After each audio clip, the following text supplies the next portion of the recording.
Bonjour à tous et bienvenue dans notre compte-rendu matinal.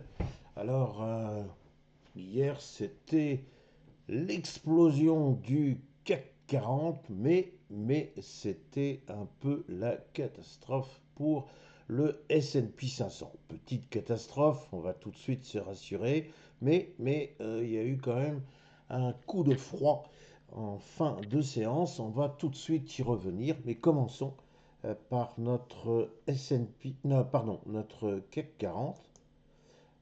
CAC 40 où j'ai titré Est-ce un achat compulsif? Pourquoi compulsif? Parce que là, franchement, la journée de jeudi, la journée de mercredi sont quand même deux journées totalement exceptionnelles. Alors, même la journée de mardi était une belle journée. Alors, une belle journée, elle avait très très mal démarré, mais finalement, elle a plutôt bien fini. Mais j'avais expliqué à ce moment-là que le CAC 40 eh bien, se retrouvait quelque part en prison parce qu'il avait réintégré le fameux canal de transaction 7800, 7950 points. Donc j'avais dit dès mercredi matin, ça serait quand même bien que l'on puisse sortir de cette fameuse prison. Et donc LVMH est venu avec le gros trousseau de clés et avec ce gros trousseau de clés, il a permis au CAC 40 eh bien, de s'échapper, on ne peut pas dire sur la pointe des pieds, franchement bruyamment. Pourquoi bruyamment? Eh bien parce qu'on voit qu'il y a un magnifique gap haussier ici. Cette journée-là, LVMH a gagné 12%. Évidemment, dans la foulée, il a emmené tous les petits copains, Hermès, Kering, etc. En plus, ce jour-là, il y avait aussi Total qui disait que finalement, tout allait bien. Il y avait encore du pétrole à aller chercher. Enfin bref, c'était franchement l'euphorie. Alors on aurait pu se dire, bon, bah, là, on va se calmer un petit peu et on va essayer de voir s'il n'y a peut-être pas les moyens de grignoter un peu ce fameux gap haussier. Est-ce qu'il n'y avait pas une petite envie de la part des vendeurs d'essayer de combler, peut-être pas complètement, mais au moins partiellement ce gap? Eh bien, que nenni. Et pourquoi que nenni? Tout simplement parce que notre CAC 40, hier matin, il était déjà en pleine forme, il avait envie d'aller plus loin que le cours de clôture de mercredi. Bref, il était complètement euphorique.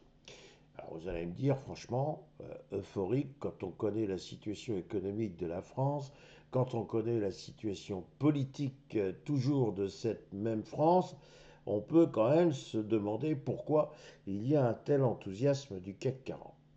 Bien, en fait, l'argument est connu, archi connu, répété, archi répété. La communauté financière, les opérateurs d'une manière générale, veulent de la sérénité. Ils ne veulent pas d'incertitude.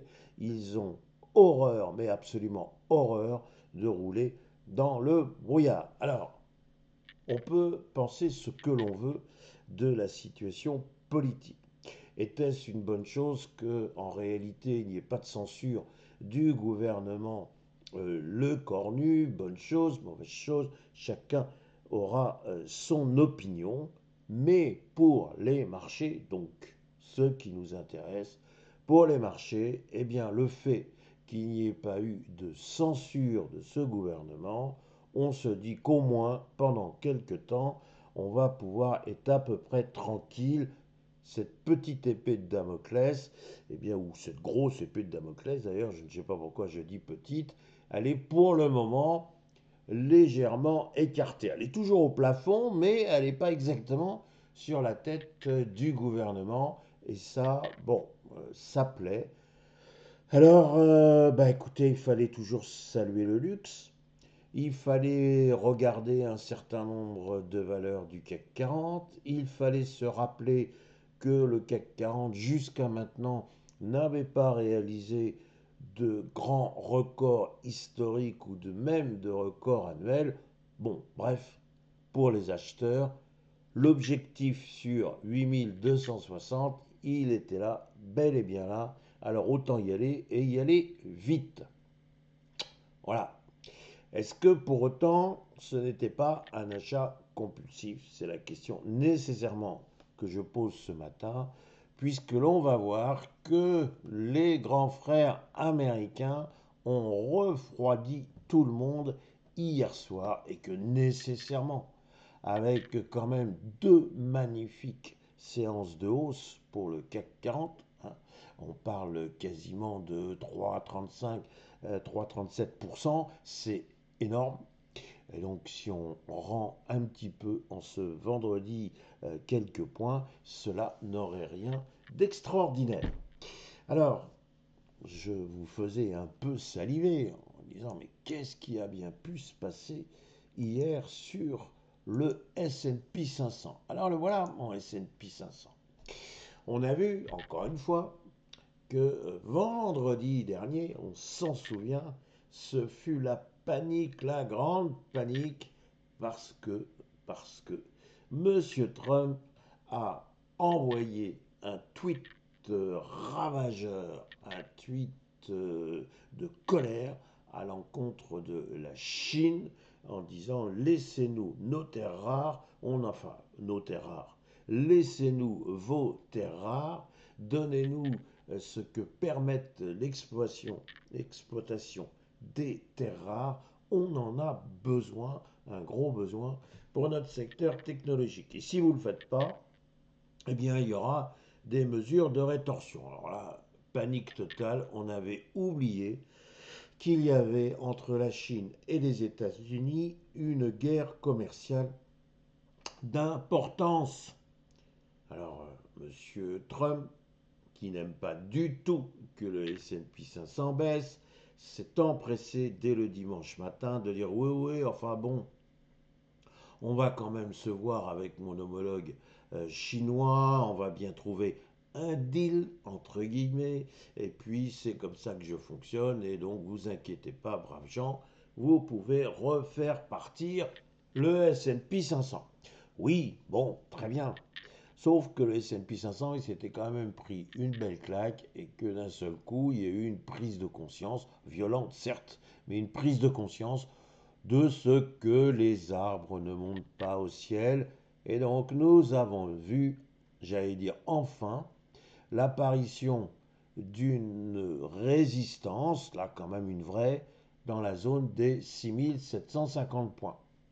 Vous vous souvenez aussi que j'avais dit attention, lorsqu'il y a une grande claque baissière comme ça, il y a forcément ce que l'on appelle des rebonds techniques, mais quelquefois il faut se méfier de ces rebonds techniques car ceux-ci peuvent cacher en réalité une véritable entame baissière.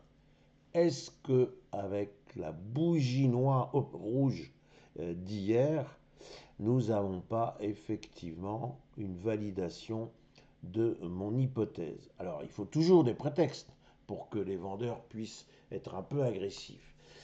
Et le prétexte qu'ils ont trouvé n'est pas du tout à remiser rapidement. C'est les difficultés rencontrées par des banques régionales. Alors ceux qui ont de la mémoire se souviennent qu'en 2023, on a eu le même phénomène. Alors les grandes banques américaines, celles dont on connaît tous les noms, JP Morgan, Citigroup, Bank of America, etc., etc., oui, ça marche toujours très bien. Mais en revanche, les banques régionales qui ont besoin de se financer, notamment auprès de la Fed, donc actuellement avec des taux que l'on va considérer comme élevés, eh bien, ces banques régionales souffrent. Et il est hors de question qu'il y en ait qui déposent le bilan, parce que là, il y a solidarité au sein des banques. Bref, il peut y avoir effectivement une véritable catastrophe sur le secteur bancaire. Donc, panique hier soir avec un S&P 500 qui a vu son secteur bancaire totalement s'effondrer. Alors évidemment, ça a entraîné tout le restant du S&P 500. Comme d'habitude, le S&P 500 est quand même resté relativement flegmatique. Et j'allais dire, il n'a perdu que moins 0,63%. Mais peut-être que là, on va commencer à dire que finalement, rejoindre le support des 6500 points, c'est un objectif qui apparaît beaucoup plus sérieux, beaucoup plus plausible que le fait de vouloir absolument repartir vers la hausse et déborder les 6750 points. Donc bref, nous sommes enfermés avec le S&P 500 entre 6005 et 6750 points et il faut prendre au sérieux cet avertissement des banques régionales. Vous ajoutez à ça que le fameux shutdown, il est toujours là.